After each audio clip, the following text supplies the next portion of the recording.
Well, as Bill's already said, one of the big starting points for myself, Martina, and Bill was Aby Warburg's Builder Atlas Nemozina panel 5051, which you can see here, left unfinished by him in 1929 at the time of his death, and which, as many of you will know and can see, features a range of tarot cards or tarot card-like images. A question for us as curators was how those cards came to be so important to Warburg's research, and did this panel in fact signal a greater interest in tarot and playing card culture, and tarot culture as well, than was currently understood within the accounts of Warburg's art historical work and thinking. I mainly led the search for some of the answers to those questions, but a key ally for me as I did that was the Warburgs, wonderful archivist and hugely respected scholar on Warburg's research, Claudia Wedepohl, who, along with fellow archivist who mustn't be forgotten, Eckhart Marchand, were incredibly patient with me in responding to my countless inquiries over a rather extended period, and in fact, ongoing period. As Bill's mentioned, given Claudia's absence, we decided to record a conversation, which is going to be about 25 minutes, which I'll play shortly. Our focus is going to land on two particular moments when tarot seems to have been on Warburg's mind. Firstly, in around 1908, when Warburg moved his private library to a much larger home, and then again in 1928, when he began to assemble his Builder Atlas Nemozina. So it's a slightly odd format, but semi-scripted, but also a bit freewheeling.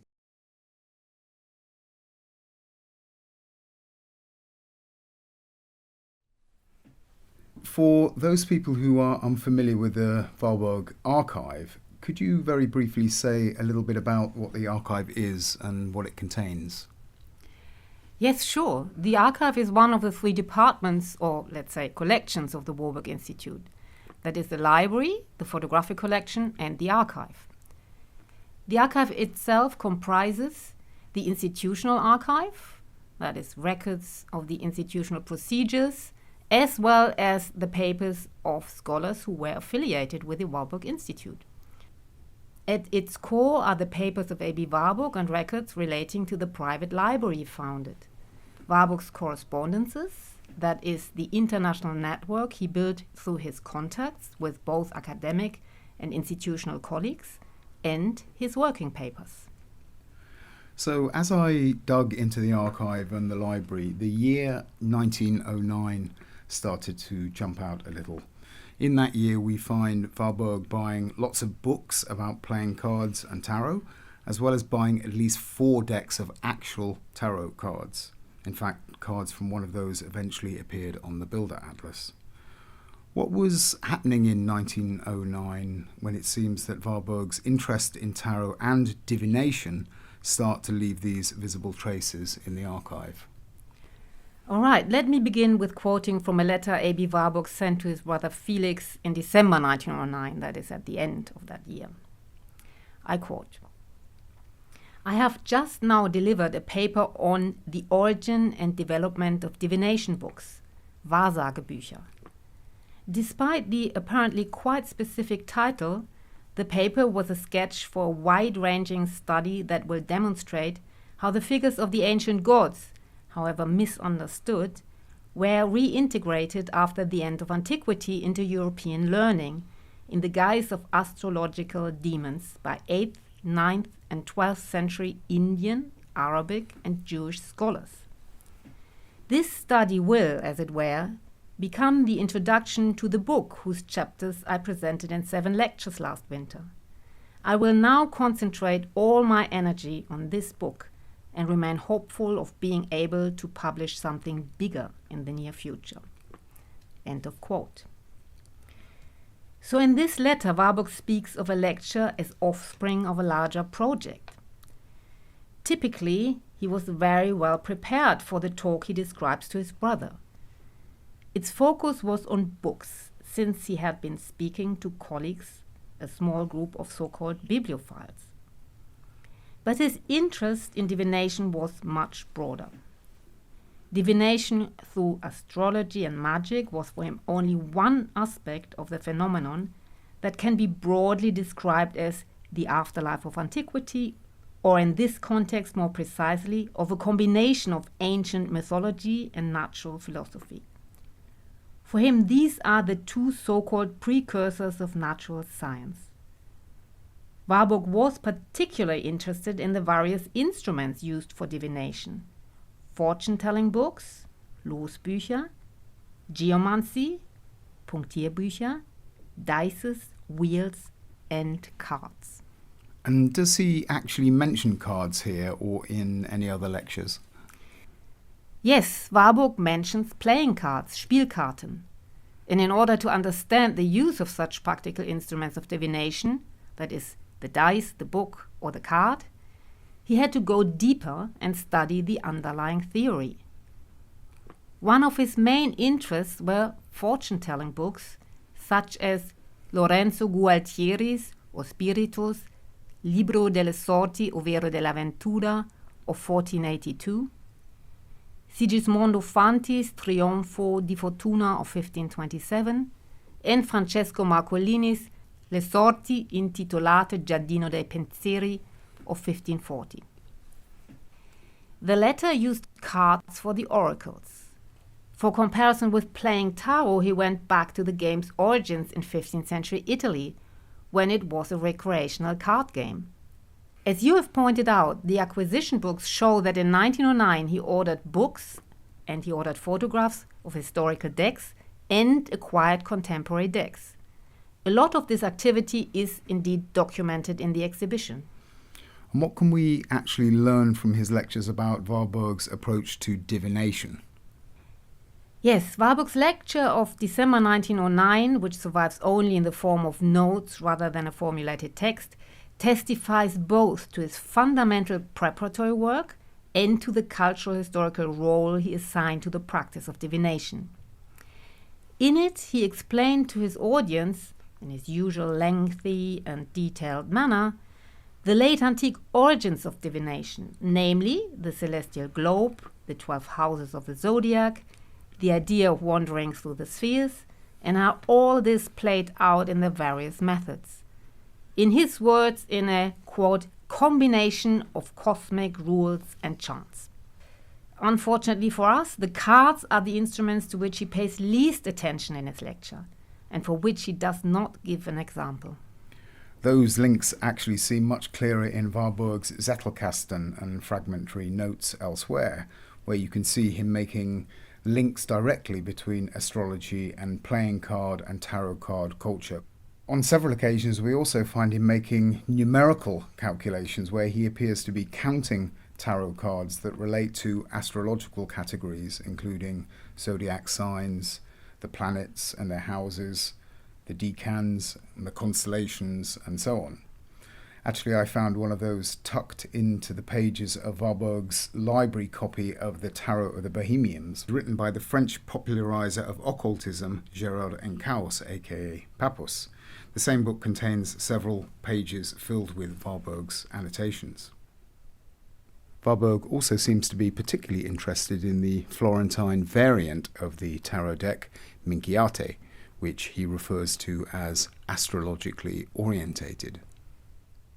A bit later we find him seeking out the German Tiresias fortune-telling game, the one that you can see in the gallery, and he also seems to be very proud of the part of his library which contains, quote, the more important books on playing cards. One of the fortune-telling books that Warburg was particularly interested in was Andrea Gysi's 1616 edition of Labyrinto. He wasn't able to purchase the book for his library, but instead he seems to have had a working manuscript copy made for him. And for a few wonderful months, as you know, I thought that this contained drawings of the Tarocchi by Warburg himself, but you eventually convinced me that they were probably drawn instead by his artist wife, Mary. Yes, as often, Mary must have acted as Warburg's assistant here. She was simply much better trained to capture the proportions of a figure, the essence of an image. So Gysi's Labyrinto is in fact a kind of Renaissance guessing game in the form of a book in which 60 tiny images were printed in red and repeated in different combinations over 21 pages. But what's interesting here is that 46 of those 60 images are miniature versions of the so-called Mantegna Tarocchi, which are a set of 50 North Italian master engravings that became a key research topic for Warburg around this time. The engravings are in 5 groups of 10 allegorical images that illustrate a kind of Renaissance vision of the ascent from earthly existence to a divine order. The status of those images, which were produced, we think, around 1465, is still unclear today, and certainly was during Warburg's time, and he's pretty vague about their function and meaning. Could you tell us when we first find Warburg making reference to these Tarocchi images and what kind of arguments he was making with them? Yes, to answer that question, we need to go back a little and look at Warburg's long-term project from around 1900. Its aim was to use psychology to explain the origin of animation and style. He was trying to explain the introduction of a so-called idealism by overcoming a certain stiffness, a so-called realism in the depiction of a figure, with depicting movement as a reflection of a new attitude towards expression. Or to put it more simply, he drew attention to the replacing of figures that are standing or sitting in a rather rigid way with figures that are seen striding or dancing. In order to demonstrate the change, he had to pinpoint the moment of transition between these different forms of pictorial expression.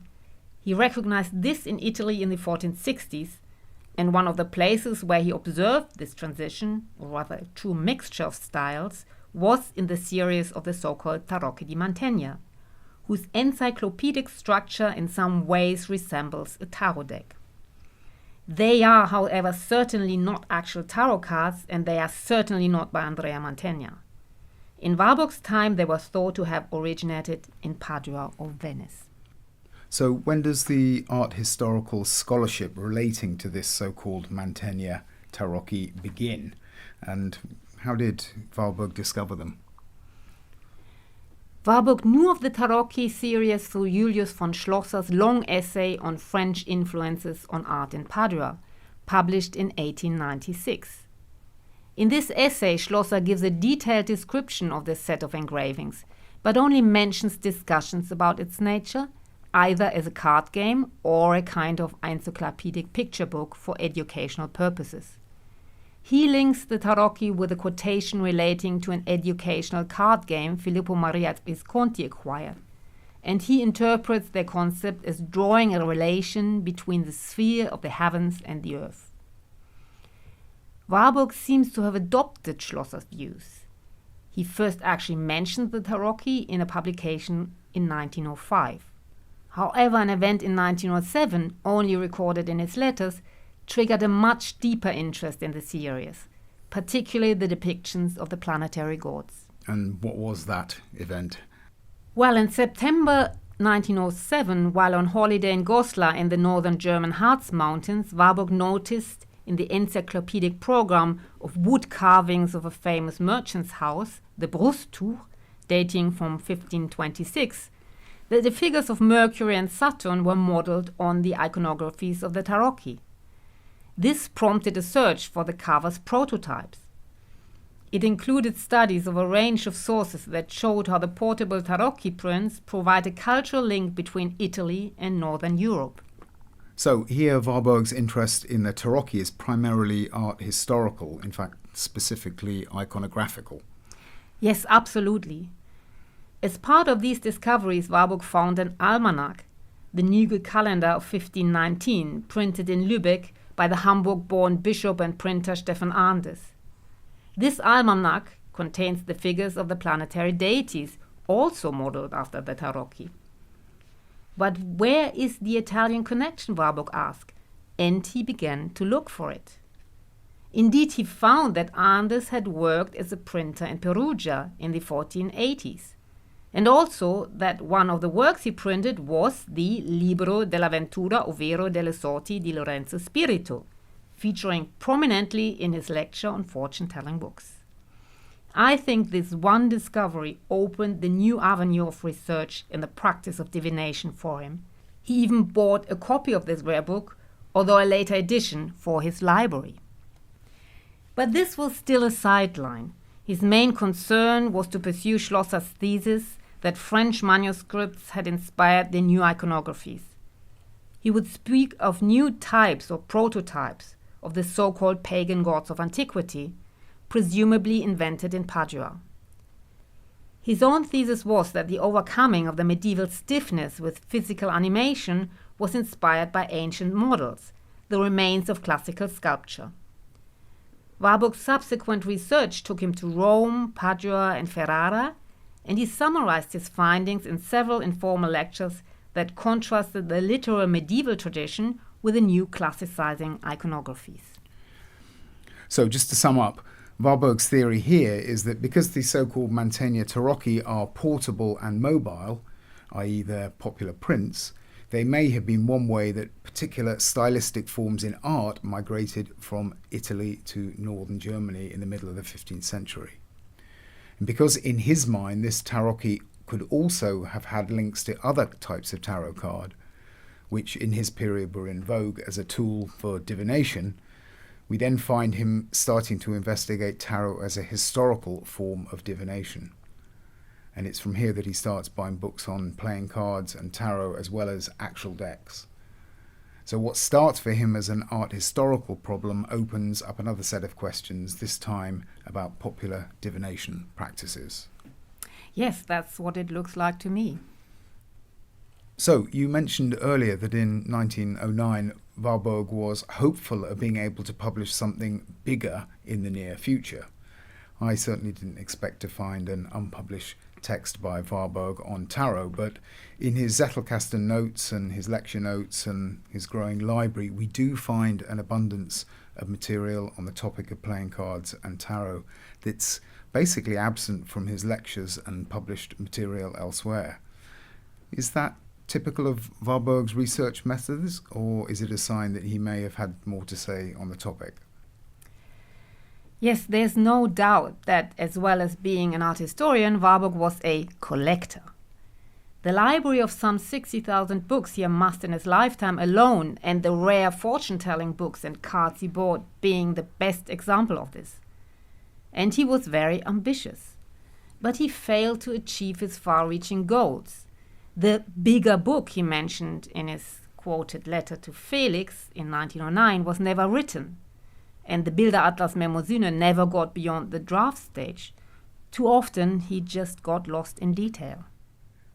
Okay, let's move on to the second date when it's clear that Warburg was thinking again about tarot cards, which is in about 1928, which was the penultimate year of Warburg's life, and when he was assembling his famous visual map of cultural memory, the Bilderatlas Mnemosyne. Could you tell me what's happening for Warburg around that time? Yes, of course. In 1928, Warburg went on a long journey to Italy with his assistant librarian and personal assistant, the philosopher Gertrud Bing. They went to collect materials for finalizing his Bilderatlas. One of the early stations of the trip was Rimini, to see Sigismondo Malatesta's unfinished Tempio Malatestiano. This remodeled church gained a negative reputation soon after it was built in the 1450s as a place of worship to the pagan gods. This slander was due to its decoration by Agostino di Duccio with bas-reliefs in which Warburg thought he had found the earliest examples of the highly animated style of expression that we've mentioned a few times already. A so-called all'antica style inspired by reliefs on classical sarcophagi. However, his main interest there in 1928 was a series of decorative reliefs in two side chapels, that of the Muses and Liberal Arts, and opposite that of planets and zodiacal signs. Their notional connection to the images of the Tarocchi, seemed to him to be obvious. No one had so far found a written source for the selection of figures and their particular iconographies, or understood their specific meaning here. For Warburg, who made his own attempt at an interpretation, it was clear that the program alluded to the soul's wandering through the spheres towards the sun as an alternative way of salvation through learning and cognition. The origin of the concept, he believed, lay in the Oriental Roman cult of the sun and the ruler's apotheosis, and was adopted by Sigismondo Malatesta, the ruler of the city. And in fact, I discovered a telegram that shows Warburg writing precisely at that point to his institute in Hamburg from Rimini and asking for a key book on playing card history to be sent to him, presumably to help him decipher the iconography of the reliefs in the chapels. At the same time, he writes a rather interesting letter to his wife Mary, where he discusses a conversation about the reliefs that he'd had with a local archaeologist called Giuseppe del Piano, and during which, so he writes, I immediately saw before me that strange game of Tarocchi, which is the German word for tarot. He then rather revealingly launches into a bit of a tirade where he attacks the ideas of the 19th century French occultist Eliphas Levi, who'd been key in establishing tarot as a tool for synthesizing different aspects of esoteric thinking. Warburg calls Levi's ideas a hot pot that is unfortunately very edible due to its pseudo-systematics, and which still functions today as a Bible for mystics. I think you said that Warburg used the term Kohl zusammengebraut, a kind of stewed cabbage. Yes. In other words, he's being more than a little critical, and probably also a bit snobbish, about the way that tarot was being used by some during his lifetime for divination and other esoteric practices. Well, as a self-declared historian who was deeply interested in the ancient origins of phenomena that have shaped Western culture, Warburg was critical of true belief in supernatural powers and irrational thought. We should remember that he built his library in the service of an enlightenment that was based on the achievement of objective science. But of course, many emerging and often experimental theories during the period were actually presented as forms of progressive science. A good example of that is Pappus's book, The Terror of the Bohemians, that we mentioned earlier, and which we saw annotated by Warburg, which was dedicated to the disciples of the occult science. Warburg wouldn't have seen himself as one of those disciples, obviously, but he certainly used the book's resources to help him solve his own art historical problems. Okay, let's focus a little now on panel 5051 from the Builder Atlas, which features 3 different groups of images. 20 of those are from the so-called Mantegna Tarocchi, which we talked about already. 11 of them are cards from a 19th century Gassman Tarot de Marseille deck, printed in Geneva and dating from sometime after 1840. And then 5 of them aren't directly tarot related, and those include several works by Andrea Mantegna depicting figures in motion, particularly dancing muses. Yes, I think that panel 5051, like other panels, illustrates a chapter of Warburg's research. It deals with the 2 aspects that he found most interesting in the Tarocchi. Firstly, the development of the classical form. For him, the Tarocchi stood at a kind of crossroads between the medieval tradition, visible in the enthroned deities, and the new dynamic all'antica style. The muses are depicted as nymphs in fluttering garments, dancing and playing ancient instruments. He illustrates this with a drawing of a bas-relief from Herculaneum. They and the planetary gods in the series reflect these 2 traditions. Andrea Mantegna's paintings in Mantua, on the other hand, show a true rebirth of classical forms and of the pure Olympian gods. Some, such as the dancing muses on Mount Parnassus, are free from any trace of the medieval worldview, while others, such as the personification of the vices, remain somehow in the encyclopedic tradition. Secondly, he was obviously interested in the relationship between the Tarocchi and contemporary tarot decks. In this case, the printed Tarot de Marseille deck that he had in his possession since 1909. It's contemporary, but it also reflects the old repertoire forms and the long duration of the card game itself. Due to formal parallels, Warburg was and remained convinced, probably erroneously, of the connection between 15th century decks of tarot cards and the Tarocchi. In the notes for one of his lectures of 1909, he wrote that the origin of the Tarocchi lay, quote, surely in the prophetic card game, the Wahrsagespiel.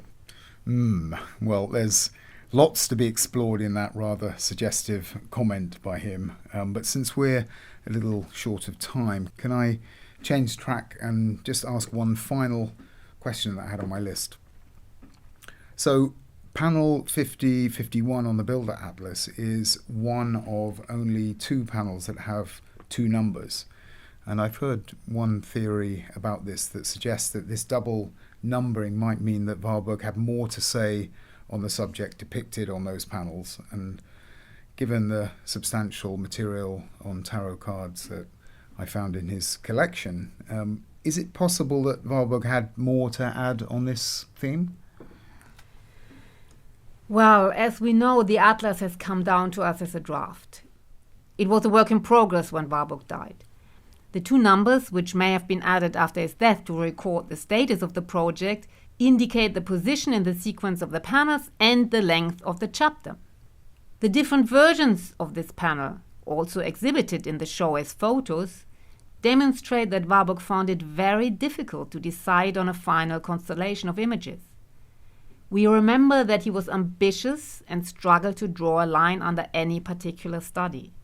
He was often saying in his lectures that his presentation was only the preparatory work for the final study of a particular subject. Warburg's Zettelkästen, where you have found the richest material on the history of tarot, are the best document of both the broadness and the seriousness of his interests. And what is more, tarot as a card game or as a divination tool is certainly not high art in his mind, but an object that reflects the cultural practices of a society. It's a good example of Warburg's determination to move away from a history of art to Bildwissenschaft, the science of images.